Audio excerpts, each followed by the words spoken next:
Something happened in 2026 that Microsoft never wanted to admit. Millions of people who had been using Windows for 10, 15, even 20 years finally reached their limit, not because of one single thing, but because of years and years of broken promises, forced updates, programs that stopped working overnight, and a company that kept telling its users what was good for them instead of listening to what those users actually needed. This is not just a tech story. This is a story about trust, about what happens when a company that controls the operating system on over 1 billion devices starts treating its own customers like a product instead of a person. And it is a story about what people are doing about it right now in 2026. If you have ever been frustrated by a Windows update that broke your programs, if you have ever felt like your own PC was working against you, or if you have ever wondered whether there is actually a better way, then this video is going to answer every single question you have. Stay till the end because we are going to cover everything, including the exact steps millions of people are taking right now to leave Windows behind forever. Let us go back to where this all began. Windows 10 launched in 2015, and Microsoft made a promise. They said Windows 10 would be the last version of Windows. They said it would be a platform that kept improving over time without forcing users to buy something new. That promise lasted about 6 years before Microsoft announced Windows 11 and introduced hardware requirements that left hundreds of millions of perfectly working computers officially unsupported. To run Windows 11, you needed a processor from a specific generation, a TPM2, zero chip, and Secure Boot enabled in your BIOS. For many users, this was not a problem. But for tens of millions of people running older hardware that still worked perfectly, Microsoft had just told them their computers were no longer good enough. Not because the hardware could not run the software. It absolutely could. But because Microsoft had decided to draw a line, and that line left a massive number of loyal Windows users on the wrong side of it. A Core i7-7700 processor from 2017 could run Windows 11 without any performance problems. A first-generation Ryzen chip from the same era could handle every task Windows 11 required. But Microsoft's official position was that these machines were a security liability and therefore unsupported. Users were given 3 choices. Buy new hardware, attempt an unofficial Windows 11 install that might break with future updates, or switch to something else entirely. For many people, that was the first crack in the foundation of trust. For people who had been using Windows since Windows XP or Windows 7, this felt like a betrayal. They had stayed loyal through Windows 8, which most people hated. They had stayed loyal through all the forced updates and the privacy changes in Windows 10, and now they were being told that their perfectly functional hardware was officially dead. That was when something changed in the minds of millions of users around the world. If you talk to people who left Windows in 2025 and 2026, you will hear the same stories over and over again. Everything was working fine, then an update came. And after the update, things were not fine anymore. Programs that had been running without problems for years suddenly stopped working. Settings that users had carefully configured were reset without warning. Features that people had learned to rely on disappeared or changed in ways that required relearning everything from scratch. And each time this happened, the frustration grew a little more. Each time Microsoft pushed something onto users' computers without asking, the trust eroded a little further. In February 2026, a Windows update left some machines completely unbootable. Users came back to their computers after the update finished and were met with a black screen and a spinning cursor that never stopped. The machines would not start. Recovery tools failed. Resetting the graphics card did not help. BitLocker recovery attempts went nowhere. Uninstalling recent updates did not fix the problem. For some users, the machine that had been working perfectly the night before was now completely unusable after a routine update that Microsoft had pushed automatically without asking permission.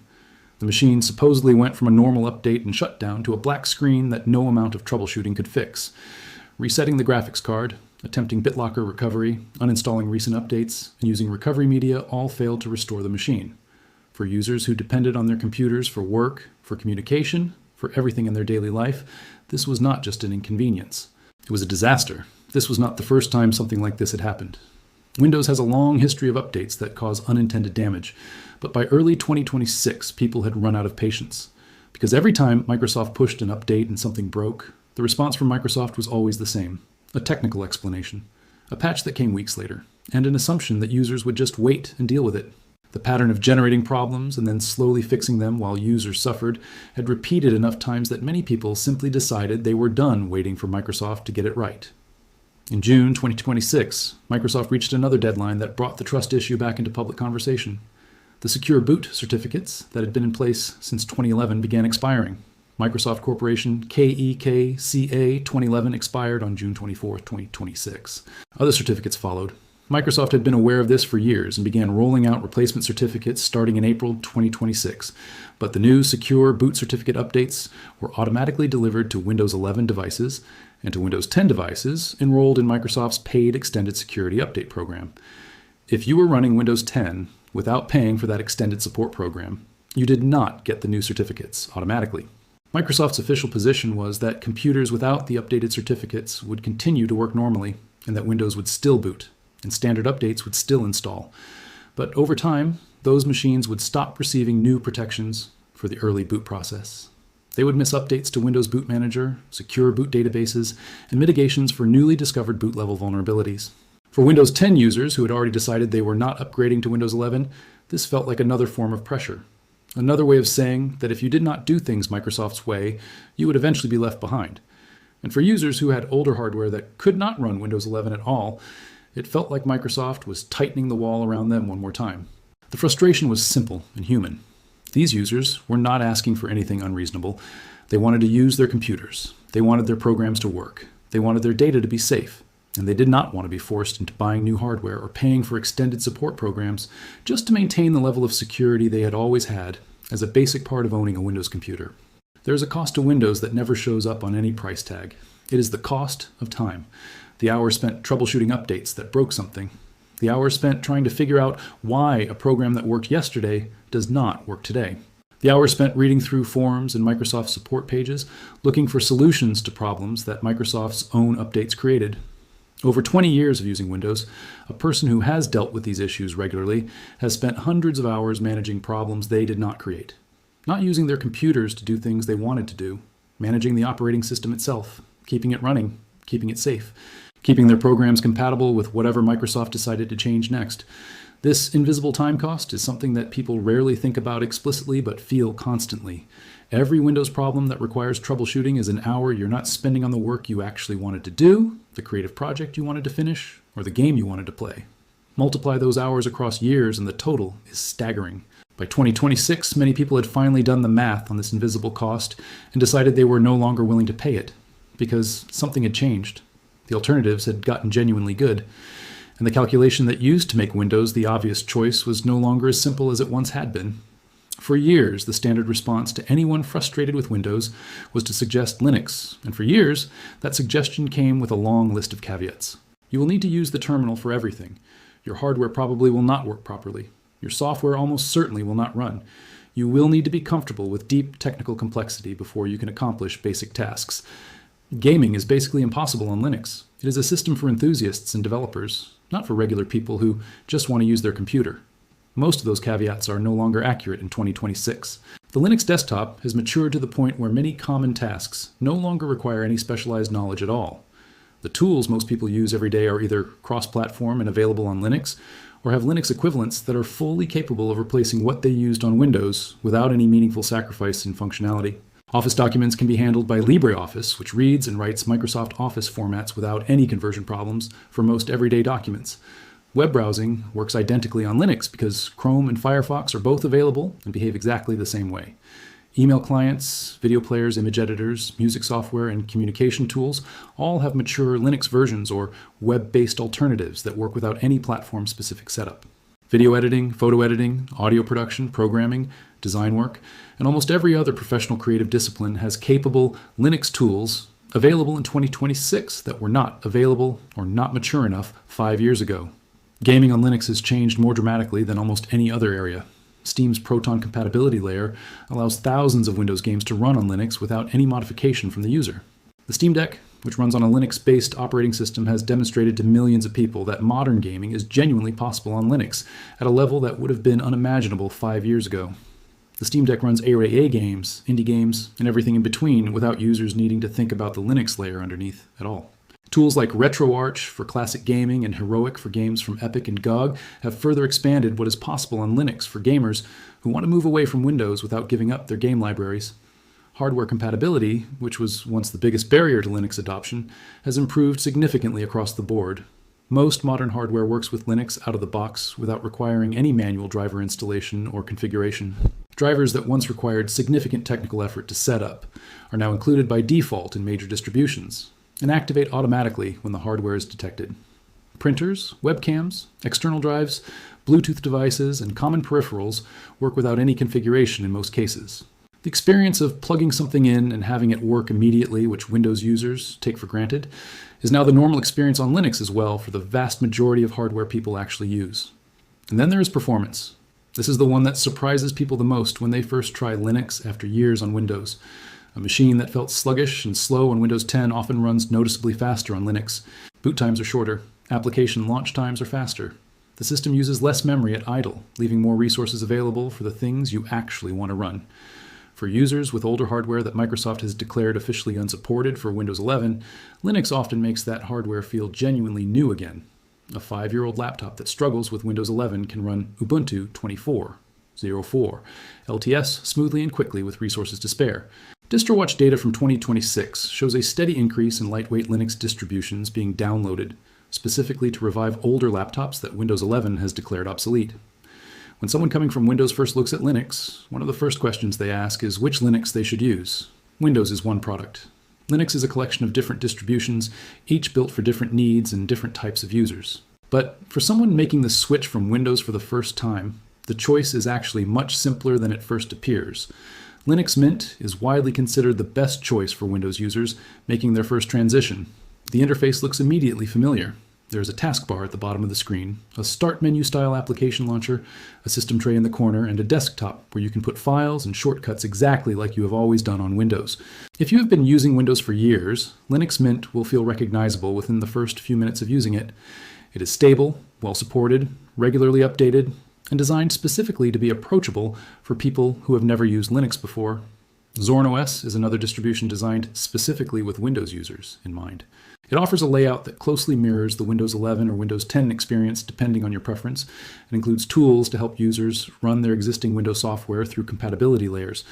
For someone who is nervous about switching and wants the transition to feel as familiar as possible, Zorn OS reduces the visual and functional distance between where they are coming from and where they are going more than almost any other distribution. Ubuntu is the most widely used Linux distribution in the world and has the largest community of users and the most documentation available online. If you run into a problem on Ubuntu, there's almost certainly someone who has already encountered that exact problem and written a clear solution that you can find with a simple search. It for an hour or a whole afternoon. See how it feels? Test whether your hardware works correctly. Try out the applications that are available and get a real sense of whether it suits the way you work. Then you can restart your computer and everything is exactly as you left it. This is the safest possible way to explore Linux, and there's absolutely no risk involved. The second step is to identify which of your current applications you actually need, and then research whether Linux versions or Linux equivalents exist for each one. For most users, this research reveals that the vast majority of what they do on their computer every day is already available on Linux or has a fully capable equivalent. The cases where something is genuinely not available on Linux and has no equivalent are less common than people expect. And for many of those edge cases, there are web-based alternatives that work in any browser on any operating system. The third step, when you are ready to commit, is to do a clean installation. Install Linux as the only operating system on your computer rather than alongside Windows. Running Windows and Linux side by side on the same machine, what is called a dual boot setup, creates complications over time and often results in Windows updates interfering with the Linux installation or the bootloader.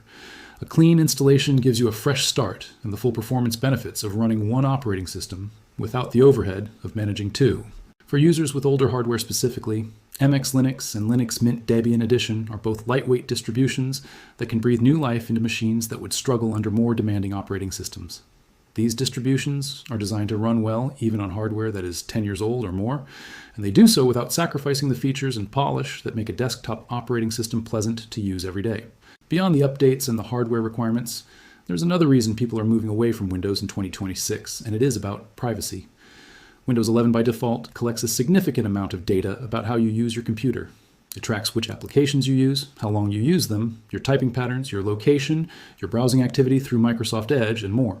This data is used by Microsoft to improve its services and to deliver targeted advertising through the Windows operating system itself. Ads have appeared in the Windows Start menu. Ads have appeared in File Explorer. Applications appear in the taskbar. Microsoft's own applications are bundled into the operating system and set as defaults in ways that require deliberate effort to change. The operating system that users pay for, or that comes bundled with the computer they paid for, has become a surface for advertising and data collection. in ways that would have seemed extraordinary 10 years ago. Linux collects no personal data by default. There is no telemetry being sent to a company building a profile of your online behavior and computer usage habits. There are no ads in the file manager. There are no promoted applications appearing in your launcher without your permission. There are no features designed to keep you inside a particular ecosystem or steer you toward particular services. The operating system does what you tell it to do and nothing more. For users who care about owning their digital experience rather than renting it from a corporation with its own interests, this difference is not a minor technical detail. It is fundamental to the relationship between the user and the machine they paid for. Microsoft is aware that it has a trust problem. In January 2026, reports emerged that Microsoft was actively working to rebuild trust with users after more PC users than at any previous point in history had moved to Linux. Microsoft's president of Windows and Devices acknowledged publicly that feedback from users had been clear and that the company needed to improve Windows in ways that were meaningful for people. Windows engineers were reportedly being directed to tackle the operating system's most pressing issues, including the persistent bugs and performance problems that had been eroding user confidence since the Windows 11 launch. But for many users who had already made the switch, the announcement felt too late and too familiar. Microsoft has made similar promises before. After Windows 8 failed to connect with users, Microsoft promised that Windows 10 would be different. After Windows 10's forced update model generated significant backlash, Microsoft promised improvements to how updates were handled. The pattern of generating frustration, losing users, and then announcing that things would change has repeated enough times that many people no longer find the announcements credible. They have heard the promises before, they have waited for the improvements before, and then the next update broke something else and the cycle started over again. The structural problem is that Microsoft's incentives are not aligned with what users want. Microsoft benefits from users being on the latest version of Windows because it allows them to deliver services, collect data, and monetize the platform in ways that generate revenue. Users benefit from stability, compatibility, and being able to make their own choices about when and whether to update. These two sets of interests are in direct conflict, and Microsoft's business model means that its own interests will take priority when they conflict with user preferences. This is not a criticism of Microsoft as a company. It is simply a description of how the incentive structure works. And understanding that incentive structure explains why the problems keep repeating regardless of how many times Microsoft promises to do better. If you have reached this point and you are thinking seriously about making the switch to Linux, here is exactly what you need to do and what to expect from the experience. The first step is to try Linux before you commit to anything at all. Every major Linux distribution is available as a live environment, which means you can download it, put it on a USB drive, and boot your computer directly from that USB drive to experience the operating system without installing anything or changing anything on your existing computer. You can use the fourth step, is to give yourself genuine time to adjust. Switching operating systems is a real transition, and it takes time to learn where things are and how the new environment works. Plan for a few weeks of adjustment period. The first week will feel noticeably different, and there will be moments of friction where you cannot immediately find what you are looking for. By the third or fourth week, the new environment will feel normal and the friction will have largely disappeared. Most people who make the switch and stay with Linux for a full month do not go back to Windows, not because they cannot, but because they find they do not want to. Microsoft built something extraordinary over the past 3 decades. Windows became the operating system that ran the modern world. Billions of people learned to use computers on Windows. Billions of people built their workflows, their careers, and their daily digital lives around Windows. But somewhere along the way, the relationship between Microsoft and the people who used Windows changed in ways that most users did not agree to and were not asked about. It stopped being about giving users a powerful tool they could rely on and started being about keeping users on the platform, collecting data from users, selling services to users, and deciding for users what their computers should do and how they should do it. The people who are switching to Linux in 2026 are not switching because Linux is perfect. Linux has its own learning curve and its own limitations. They are switching because the trust is gone, because they have spent years managing Windows problems they did not create, because their programs stopped working after updates they did not ask for, because their hardware was declared obsolete by a company that wanted them to buy something new, because their operating system started showing them advertisements, because they realized that Windows had stopped being a tool that served them and had become a platform that used them. They are switching because they want to own their computer again. And Linux lets them do exactly that. If this video gave you something to think about, please share it with someone you know who has been frustrated with Windows for years, but never knew there was a real alternative. Subscribe to stay updated on everything you need to know about making the switch and getting the most out of your technology in 2026. There is one more thing worth talking about before we wrap up, and that is the community. When you use Windows, you are a customer of Microsoft. When something goes wrong, you open a support ticket. You search through documentation that was written to minimize liability rather than actually help you, and you wait for Microsoft to decide when your problem is worth fixing. The experience of getting help with Windows is often frustrating because the company that makes it is too large and too removed from individual users to respond to individual needs in any meaningful way. The Linux community works completely differently. Because Linux is built by people who use it and maintained by people who care about it, the community around Linux is genuinely invested in helping new users succeed. Forums like the Ubuntu community forums, the Linux Mint forums, and communities on Reddit dedicated to Linux are filled with experienced users who answer questions thoroughly and patiently. When you have a problem on Linux and you ask for help online, you are likely to get a real answer from a real person who actually understands the problem and wants to help you solve it. This is a fundamentally different experience from searching for Windows help and landing on pages that either do not apply to your situation or lead you through a series of steps that do not fix anything. The open source nature of Linux also means that problems get fixed in a different way than they do in Windows. When a bug is discovered in Linux, the community can see the code, identify the problem, propose a fix, and deploy that fix through an update in a time frame that proprietary software companies like Microsoft rarely match. The February 2026 Windows update that left machines unbootable took weeks to fully address. Similar issues in Linux distributions are typically identified, patched, and deployed in days because there are thousands of eyes on the code and no bureaucratic process standing between the fix and the users who need it. Another thing people discover when they switch to Linux is how much control they actually have over their own computer. On Windows, Microsoft makes decisions about what software is installed, what runs at startup, what gets updated, and when those updates happen. Users can adjust some of these settings, but Microsoft retains a fundamental level of control that users cannot override. Windows Update can push mandatory updates to your system whether you want them or not. Certain Microsoft applications cannot be fully uninstalled because they are considered part of the operating system. The line between the operating system and Microsoft's own services and products has been deliberately blurred in ways that benefit Microsoft. On Linux, you are in complete control. You decide what software is installed on your machine. You decide when updates happen and whether to apply them. You can remove any application, including the applications that came with the distribution if you decide you do not want them. There are no applications that are installed without your permission. There are no services running in the background, sending data to servers you did not authorize. Your computer does what you tell it to do. That level of control is something that Windows users often do not realize they have been missing until they experience what it feels like to have it back. The business software argument is one that sometimes comes up when people are considering switching from Windows. Many companies require Windows for their enterprise software. If you work in an office environment where your employer specifies Windows, switching your work computer to Linux may not be an option. But for your personal computer, your home machine, the device you use outside of work hours for your own purposes, the business software argument does not apply. And many people are finding that their personal computing needs are completely met by Linux while they continue to use whatever their employer requires for work.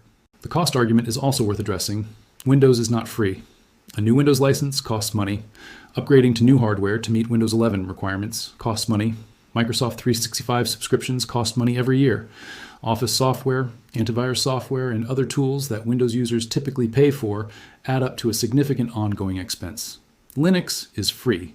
The applications available for Linux are overwhelmingly free and open source. LibreOffice replaces Microsoft Office without any subscription fee. The built-in security architecture of Linux means most users do not need to pay for separate antivirus software. The total cost of running a Linux system for a year compared to running a Windows system with the same functionality is dramatically lower, often by hundreds of dollars.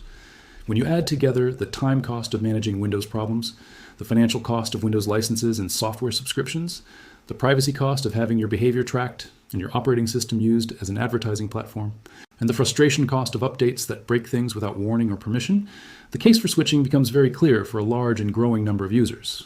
And the numbers in 2026 reflect this. More people switched from Windows to Linux in the past 18 months than in any comparable period in the history of desktop computing.